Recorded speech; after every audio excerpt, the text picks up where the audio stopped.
महाकाय सूर्यकोटि समप्रभ निर्विघ्नं कुरु मे देव सर्वकार्येषु सर्वदा।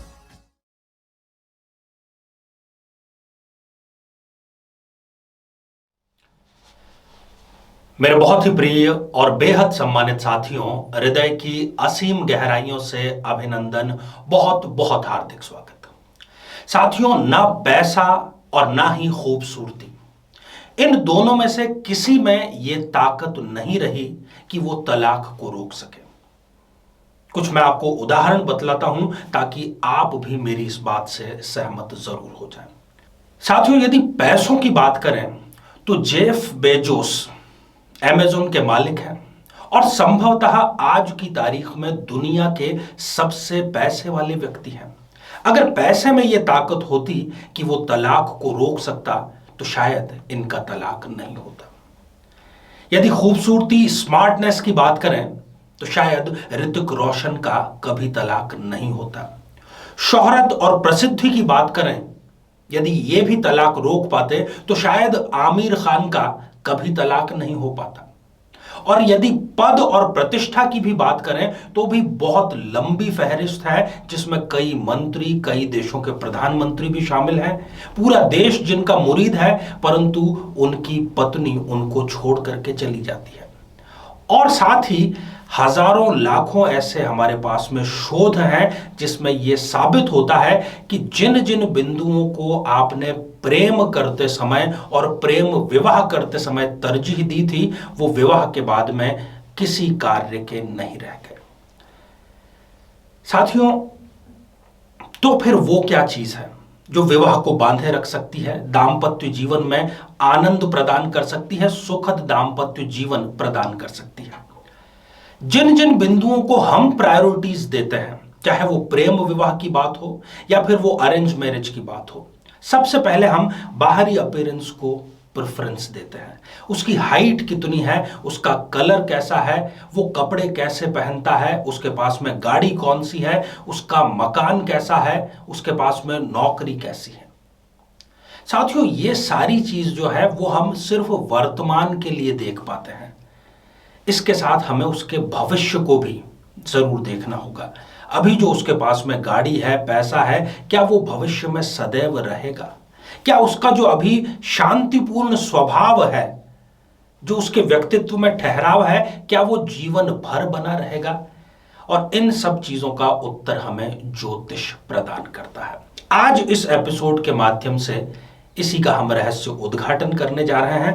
5 ऐसे बिंदुओं की आज हम चर्चा करेंगे जिसमें यह ताकत है कि वो तलाक को रोक सके और शादी को 7 जन्मों का संभवतः सबसे खूबसूरत बंधन बना सके। साथियों, इस पर हम चर्चा करें इससे पहले एक बेहद जरूरी सूचना कि हम हमारे प्रत्येक एपिसोड के अंत में किसी न किसी जातक के प्रश्न का उत्तर देते हैं और ये प्रश्न हमें प्राप्त होते हैं आप लोगों के ही द्वारा YouTube कमेंट के माध्यम से। यदि आप भी अपना कोई प्रश्न पूछना चाहते हैं, कमेंट लिखना चाहते हैं, तो कमेंट लिखने से ठीक पहले #आचार्य चंद्रकांत इस शब्द का प्रयोग जरूर करें। और साथ ही बेहद आसान सा प्रश्न जो इसी एपिसोड से संबंधित है, इसी एपिसोड के अंत में आपसे पूछा जाएगा, उसका सही उत्तर साथ में लिख करके जरूर भेजें। तो आइए साथियों, बिना किसी देरी किए जन्म पत्रिका के विश्लेषण से इन 5 बिंदुओं को जानने का प्रयास करते हैं। साथियों, ये आप स्क्रीन पर एक खाली जन्म पत्रिका देख पा रहे हैं। किसी भी लग्न, किसी भी राशि की यह जन्म पत्रिका हो सकती है, किसी भी स्त्री, किसी भी पुरुष की यह जन्म पत्रिका हो सकती है। आज जिन 5 बिंदुओं की मैं चर्चा करने जा रहा हूं, उसमें खास बात यह है कि विवाह करते समय इनके घर वाले या ये स्वयं पूरे तसल्ली से, पूरी तरीके से निश्चिंत होकर के विवाह संपन्न करते हैं, परंतु फिर भी इनका कहीं ना कहीं दाम्पत्य में खटास आकर के तलाक की नौबत तक ये आकर के खड़े हो जाते हैं। सबसे पहला और सबसे महत्वपूर्ण बिंदु है सप्तमेश। जो सप्तम भाव का स्वामी है वो यदि त्रिक स्थानों अर्थात छठे, 8वें या 12वें भाव में आकर के विराजमान हो जाता है, तो इस प्रकार की संभावना रहती है। दूसरी बात, दूसरा बिंदु, यदि चंद्रमा लग्न में या सप्तम भाव में, इन दोनों में से किसी भी स्थान पर यदि हो, तो ऐसा व्यक्ति प्रेम विवाह करने के लिए हमेशा उत्सुक रहता है। प्रेम विवाह उसका हो भी जाता है, परंतु यदि वो कुंडली ठीक से न मिलाए तो फिर उसके यही नौबत आती है कि उसको ये विचार करना पड़ता है कि अब इस प्रेम को, इस विवाह को खत्म करने की नौबत आ गई है। साथियों, तीसरा बिंदु है जो कि सप्तम भाव, रिलेशनशिप का, विवाह का है। यदि सप्तम भाव में राहु, केतु या शनि, इनमें से कोई भी एक ग्रह या दो ग्रह यदि हैं, तब ये यहां पर अलगाव उत्पन्न करते ही करते हैं। सबसे पहले तो ये इसमें ये करते हैं कि ऐसा जो व्यक्ति है वो बिल्कुल विपरीत विवाह करता है। मान लीजिए कि वो यदि बहुत पैसे वाला है तो वो बहुत ही साधारण घर में किसी लड़के या लड़की जो है वहां से जीवन साथी लेकर के आएगा। यदि बहुत शोहरत वाला है तो वो किसी बहुत ही, जिसका कोई नाम नहीं जानता, ऐसे व्यक्ति से विवाह कर लेगा।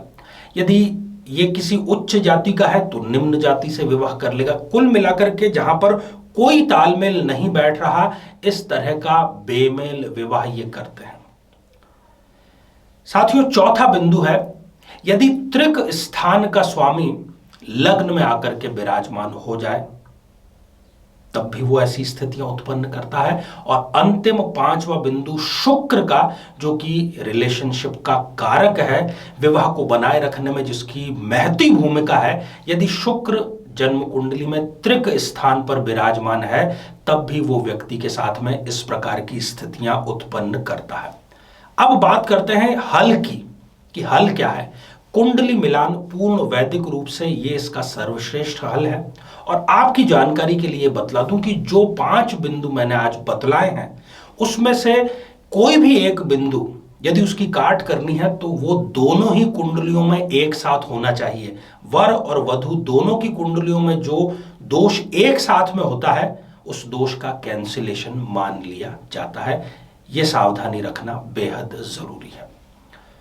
तो साथियों, इसी प्रकार के रोचक रहस्य उद्घाटन करने वाले शोध हम लगातार आपके लिए लेकर के आते रहते हैं और आपके विश्वास को हम लगातार इसी प्रकार जीतते रहेंगे। आइए साथियों, अब हम बढ़ते हैं आज के हमारे कमेंट के चरण की ओर। आज हमने कमेंट शामिल किया है तेजस्विनी जी का, जो कि उन्होंने लिखा है जयपुर से। आपने पूछा है कि क्या आपके प्रेम विवाह की संभावना है? निश्चित तौर पर है। आपके सप्तम भाव पर राहु की दृष्टि है तो प्रेम विवाह करवाएगा भी, परंतु फिर भी मैं आपको सलाह इसलिए दे रहा हूं क्योंकि प्रेम होता है अंधा और आंखें खुलती है विवाह होने के बाद। इसलिए आप पहले अपनी आंखें खोलें, किसी विद्वान की सलाह लें। सिर्फ प्रेम विवाह की संभावना कुंडली में होने से प्रेम विवाह नहीं करना चाहिए। प्रेम विवाह की सफलता सुनिश्चित है तो ही आप प्रेम विवाह की तरफ आगे बढ़ने का प्रयास करें। और हो सके तो प्रति शनिवार पीपल के वृक्ष पर आप सरसों के तेल का दिया प्रज्वलित करें संध्या काल में, तो ये नेगेटिव प्रभाव भी आपके निश्चित रूप से दूर होगा। साथियों, अब आज का बेहद ही आसान सा प्रश्न। आज हमने चर्चा की तलाक की। आज चर्चा की हमने कि किन किन चीजों से विवाह को नहीं रोका जा सकता है। देखने में वो बड़ी ल्योर करती हैं चीजें, परंतु उसमें इतना मादा नहीं होता। कुंडली मिलान ही वो माध्यम है जिसके माध्यम से विवाह को बचाया जा सकता है। आज हमने कितने बिंदुओं पर चर्चा की है। आप सभी स्वस्थ, समृद्ध और शांतिपूर्वक जीवन व्यतीत करें। नमस्कार। जीवन में किसी समस्या का सामना कर रहे हैं, जैसे कि शादी में देरी होना, पति पत्नी में मनमुटाव या तलाक तक की नौबत आ जाना, संतान का प्राप्त न हो पाना, नौकरी या धन प्राप्ति में बाधा आना, जीवन के प्रत्येक क्षेत्र में किसी न किसी प्रकार की बाधा आना, तो आज ही अपनी जन्म पत्रिका का संपूर्ण विश्लेषण करवाएं और पाएं समस्या से सदैव के लिए मुक्ति।